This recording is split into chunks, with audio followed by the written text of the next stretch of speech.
Your iPhone is the most personal product in your life. Together with the Samsung Galaxy AI, we will reshape the technology landscape. Introducing Microsoft 365, your co-pilot for work. Is our largest and most capable model, so not just text, but also code, audio, image. I love you. You know how to do that? Di zaman sekarang, banyak banget tech company yang fokus ke AI atau beralih fokus ke sana. Dan kita bisa lihat bahwa tech company yang terbesar sekarang adalah perusahaan yang bergerak di bidang teknologi yang berfokus pada AI. Bahkan, saking gedenya pengaruh AI terhadap dunia zaman sekarangnya. Anthropic, kalau lu udah sering pakai AI, lu pasti tahu perusahaan ini. Tapi kalau lu belum tahu, itu masalah besar. Karena Anthropic ini adalah salah satu pesaing terbesar OpenAI. Ya, dia yang bikin cloud. Dan dia bilang bahwa bakal ada kejadian besar yang mungkin kita bisa bilang sebagai dalam tanda kutip kiamat AI. Kalau pemerintah US atau pemerintah di seluruh dunia itu nggak bereaksi dalam 18 bulan untuk meregulasi AI. Stating that we have 18 months, just 18, before something catastrophic happens within AI. Bahkan Jensen Huang ya, itu dia ke Indonesia dan ya makan gultik ya, dan ngobrol bareng Najwa Shihab. Dia bilang kalau di masa depan orang-orang tuh udah nggak perlu belajar ngoding lagi. Most people won't need to code. Coding will not be necessary. Now, of course, for most people, we still need a lot of computer scientists and we still need to code. Dan gue juga setuju ini. Dan gue malah lebih setuju dengan pernyataan yang lebih ekstrim. Kita udah nggak perlu belajar apa-apa lagi. Belajar hal teknis kayak nulis, desain, dan lain-lain gitu ya. Karena ya udah semua bakal diambil alih sama AI. Nah yang jadi pertanyaan adalah terus gimana nih nasib kita yang baru lulus, sekarang baru nyari kerja gitu ya. Yang sekarang tuh lu mungkin udah 4 tahun belajar desain, tiba-tiba nanti bisa di take over. Terus gimana nasib orang-orang yang sudah punya kerja gitu, apakah jadi diancam untuk terpecat gitu ya? Atau justru kedatangan AI ini adalah peluang malah untuk masa depan, terutama tahun 2025 yang bisa kita manfaatin. Karena ya kita tahu sendiri, yang bahaya justru bukan AI-nya ternyata, kalau kata banyak orang. Tapi justru yang bahaya adalah ketika manusia memakai AI, terus dia bisa ngalahin semua manusia lain yang nggak pakai AI. Nah, welcome to 1% ya. Di video kali ini kita bakal bahas peluang bisnis dari belajar AI di tahun 2025 yang dipersembahkan oleh Canva. So, simak videonya sampai habis karena semuanya udah bisa di Canva-in aja.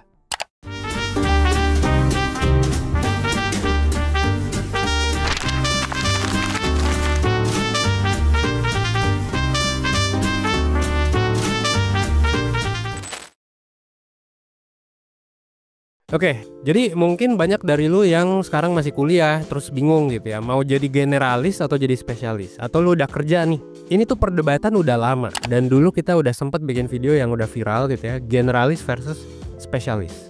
Ada yang bilang lebih baik jadi spesialis dulu, ada yang lebih pilih jadi generalis dulu, bahkan ada yang coba jadi T atau M shape gitu ya, yang mana kita encourage juga untuk jadi expert generalis. Tapi menurut gua sekarang gua sedikit mengubah sikap gua ya terhadap generalis dan spesialis. Menurut gua sih sekarang kreatif generalis itu bakal jadi opsi yang paling ideal. Kenapa? Karena gini, untuk spesialisasi, untuk ngelakuin hal-hal teknis yang boring ya. I mean, gak semua orang bilang teknis tuh boring ya. Tapi buat kebanyakan orang teknis tuh boring. Butuh belajar, butuh effort dan lain-lain gitu. Itu sebenarnya tinggal nyuruh AI di zaman sekarang. Jadi untuk jadi kreatif generalis, lu tuh sebenarnya adalah orang yang cukup serba bisa, cukup paham dasarnya. Tapi lu harus punya pemikiran kreatif dan punya kemampuan untuk ngegabungin banyak skill dari berbagai disiplin ilmu. Dan itu yang susah sebenarnya. Dan itu juga kayaknya AI belum bisa perfect untuk jadi orang dengan pemikiran kreatif. Meskipun gue yakin nanti akan. Tapi sekarang belum. Jadi generalis itu memang harusnya nggak jago-jago banget teknis. Karena ya untuk teknis tuh sekarang gampang kan. Kita bisa nyuruh AI dan itu juga yang gue lakuin sekarang. Bikin skrip, cari ide, suruh AI aja, ya kan? Bikin konten di Instagram, 90% gue otomasi, gue pakai AI. Gue masukin ke Canva, udah jadi. Dan lu bisa lihat prosesnya di depan mata lu sekarang. Gue buka. Oke, gue buka nih. Kerjaan yang dulu itu biasanya dihandle sama 5-10 orang. Banyak pekerjaan yang seperti itu sekarang bisa lu handle sendirian karena lu sekarang bisa manfaatin yang namanya AI. Dan sekarang udah banyak tools canggih kayak Canva. Yang paling penting adalah kreatif generalis itu punya kemampuan untuk melihat masalah dari berbagai sudut pandang. Lu cari solusi kreatifnya, nanti teknisnya gampang gitu kan. Nah ini seringkali terlewatkan oleh orang yang terlalu fokus di satu bidang gitu. Atau bahkan malah lebih susah gitu ya buat spesialis tuh untuk mikir kayak gitu, karena dia ya kacamata kuda aja gitu kan. Jadi selama lu udah paham banyak dasar dari berbagai bidang, ya contohnya lu paham desain, teknologi, marketing, lu tech savvy ya, yang kedua tech savvy dan bisa pakai tools terkini, bisa pakai AI. Yang ketiga lu open minded ya, bisa berpikir holistik, melihat masalah dari berbagai sudut pandang gitu, lu ngegabungin jadiin solusi. Itu lu udah bisa untuk jadi solopreneur. Dan lu udah bisa untuk cuan lebih gede dari banyak orang. Meskipun kata orang ekonomi tahun 2024-2025 mungkin bakal nggak baik-baik aja, tapi kalau lu punya kemampuan kayak kreatif generalis, harusnya lu bisa survive. Jadi gini, AI itu memang diprediksi bakal mengambil banyak pekerjaan manusia kan. Tapi kan ini kita nggak tahu kapan. Ya kan, bisa aja tahun depan, bisa aja 10 tahun lagi, apalagi di Indonesia. Yang sekarang aja masih ada nih orang yang ngedit files itu email-emailan ya kan, ngedit desain itu di email raw filesnya dulu terus diedit gitu. Itu masih kejadian pakai flash disk ya, itu masih ada sampai sekarang. Jadi mungkin masih lama, mungkin sebentar lagi. Tapi sebelum itu terjadi, lu sebenarnya bisa memanfaatkan keadaan sekarang di mana AI udah muncul nih, dan tools-tools keren udah muncul untuk cari cuan, untuk bikin side hustle, untuk punya peluang bisnis tambahan. Karena Indonesia masih ketinggalan jauh lah soal adopsi AI. Ini juga didukung sama data ya. Jadi kayak kalau kita lihat dari survei ini dari PwC ya, sekitar 53% CEO di Indonesia itu bilang kalau generatif AI belum diterapkan sama sekali di perusahaan mereka.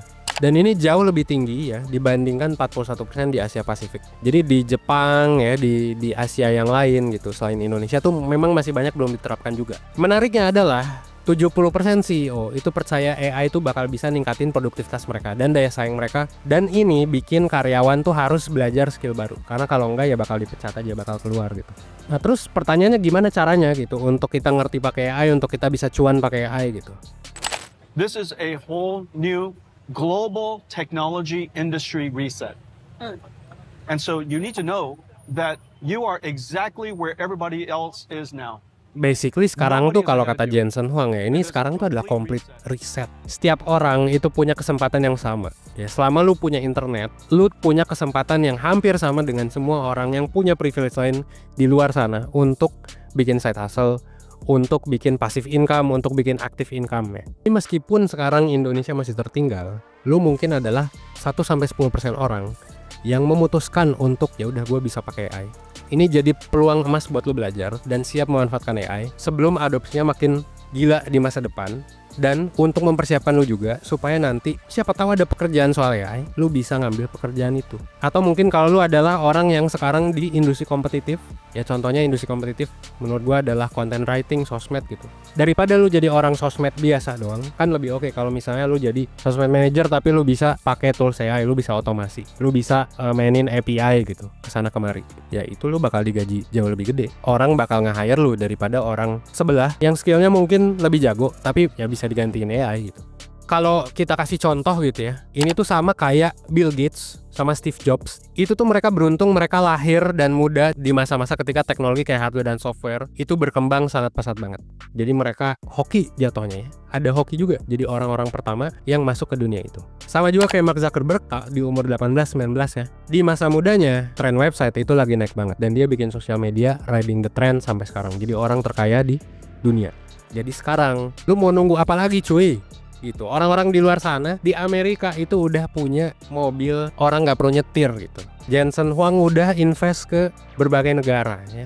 Lu tunggu apa lagi untuk ngelakuin sesuatu, ya kan?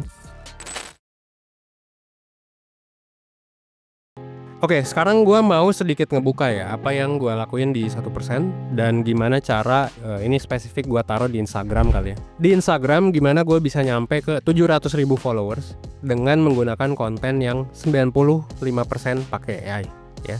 Dan gue pakai Canva untuk menggunakan AI itu secara sangat maksimal. Of course, karena video ini dipersembahkan oleh Canva, gue bakal nyeritain gimana Canva ini ngebantu kita banget. Makanya kayak ketika ada offer, bisa nggak kita kolaborasi gitu ya dari salah satu perwakilan tim Canva, gue langsung anjir oke. Karena kita udah pakai Canva for like 3-5 years ya. Sebagai media, kita tuh rutin banget bikin konten. Carousel di IG, kita bikin sehari ya, kita bisa 3-5 post. 75% konten kita pakai Canva ya. Memang masih ada, kita masih punya desainer yang spesialis gitu. Tapi tetap aja dia juga pakai Midjourney, pakai tools AI lain gitu. Dengan pakai Canva kita bisa bikin konten hanya dalam 2-5 menit aja. Mungkin orang jadi mikir kayak lah, media gede kayak lu kok nggak pakai misalnya tools lain gitu. Nggak akan gue sebut toolsnya yang lebih advance. Kok pakai Canva gitu? Well, justru kita mikir gitu ya, yang sebaliknya gitu loh. Kenapa media-media besar tidak pakai Canva? Dan kenapa Anda sebagai mungkin yang tidak punya media besar, yang punyanya media kecil, kenapa Anda malah memperibet diri sendiri dengan tidak menggunakan Canva gitu kan?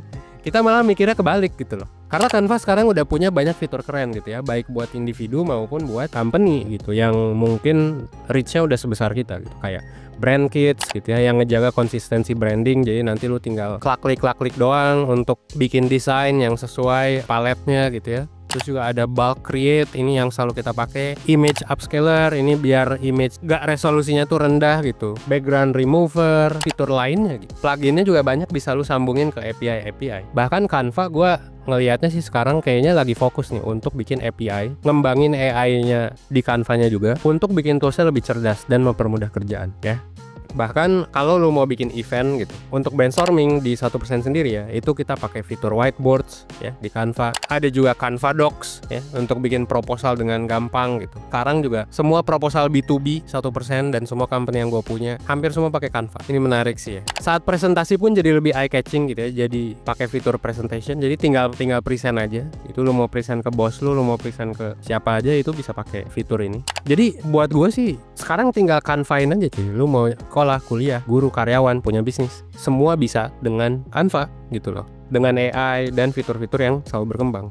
Jadi buat lu yang mau bikin bisnis dan lain-lain, udah sekarang nggak perlu hire orang, lu tinggal ngantiin itu pakai Canva gitu. Udah, kerja lu bisa lebih maksimal, cuan lu bisa lebih banyak, lu nggak perlu bagi-bagi duit lu dengan mungkin karyawan-karyawan yang bisa jadi nggak seproduktif tools AI gitu ya. Jadi ini ya oke banget sih buat bisnis-bisnis kecil yang mungkin belum mampu untuk membayar karyawan gitu ya. Nanti kalau udah mampu mungkin bisa employ karyawan untuk mengerjakan hal-hal ya kayak API gitu ya, ngatur-ngatur kayak gitu. Tapi untuk sekarang sebenarnya ini adalah era buat solopreneur. Gue coba kasih salah satu contoh. Gue sekarang buka yang namanya sewa PS gitu ya. Lu bisa lihat aja, namanya tuh sewapsbandung.com sama sewapsbali.com. Dan ini jadi salah satu ya semi passive income gue lah sekarang. Dan apa yang gue lakuin? Gue cukup bikin konten. Pertama gue bisa brainstorm dengan tools AI, langsung bikin di Canva ya. Terus juga gue bisa bikin bisnis modelnya juga di Canva juga. Lu bisa bikin logo, brand kits, template design, itu di Canva. Template-nya jadi, gue tinggal bikin konten, gue tinggal publish. Lu bisa lihat aja sewapsbandung.com, sewapsbali.com. Gitu ya, di IG, di TikTok ada. Gue hampir tiap hari dapat orderan dari sini gitu ya. Dan ya at the end of the day lu bisa ya udah tinggal cukup tahu Canva ya. Bahkan Canva gratis guys. Tapi gue saranin sih beli ya. Cuman yang gratis juga bisa gitu. Udah bisa lu Canva-in aja tuh. Dan ya tentu ini adalah ancaman ya buat orang yang nggak punya skill apa-apa, yang nggak mau pakai AI, yang nggak bisa pakai tools teknologi zaman sekarang gitu. Itu malah jadi ancaman banget. Dan tinggal lu sekarang mau milih lu ada di mana gitu. Karena gini, kalau kita sibuk berdebat gitu, misal gua nggak mau karena nggak keren gitu, kurang kompleks toolsnya, atau kalau AI juga kan ada banyak perdebatan gitu. Tapi kan ini trainingnya pakai data-data itu. Ya sebenarnya kita bisa berdebat kayak gitu. Tapi kan mau kita berdebat kayak gimana pun gitu ya, selama ini dunia terus maju, bener-bener kagak bisa di stop cuy gitu ya. Dan kalau kita nggak ngelakuin sesuatu untuk diri kita sendiri, ya kita bener-bener sangat bisa ketinggalan gitu loh ya. Jadi kita di sini bukan memperdebatkan kayak etika atau moral dulu. Kalau menurut gua sih kayak menurut gua udah langsung pakai aja sih gitu ya. Coba belajar toolsnya, terus kayak coba sebisa mungkin pakai biar ini bermanfaat buat diri lu gitu. Apalagi sekarang juga kan ini tools kayak gini banyak dipakai buat kejahatan kan. Jadi kayak dengan lu paham dengan tools kayak gini, ini sebenarnya bisa menghindari lu dari kejahatan juga. Oke, sebagai penutup, gua mau bilang bahwa AI itu bukan lagi masa depan yang jauh. Ini udah ada di sini. Winter is here, guys. Ya, saran gua kasih exposure diri lu sebanyak-banyaknya dengan AI. Dan jangan lupa asah juga mindset lu, pola pikir lu dalam memecahkan suatu permasalahan. dan ini udah bukan eranya zaman dulu lagi. Dan seperti di awal gue mau ngingetin bahwa ada yang namanya Canva, dan Canva bisa ngebantu buat aktivitas sehari-hari lo karena bisa bikin desain profesional dengan cepat, gak perlu skill desain yang advance.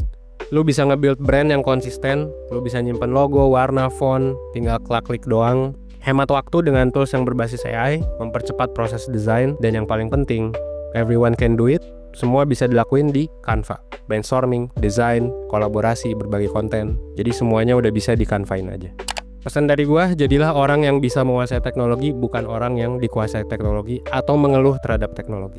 Ya, lu selalu punya kontrol. Akhir kata, gua Evanes 1%, well, thanks.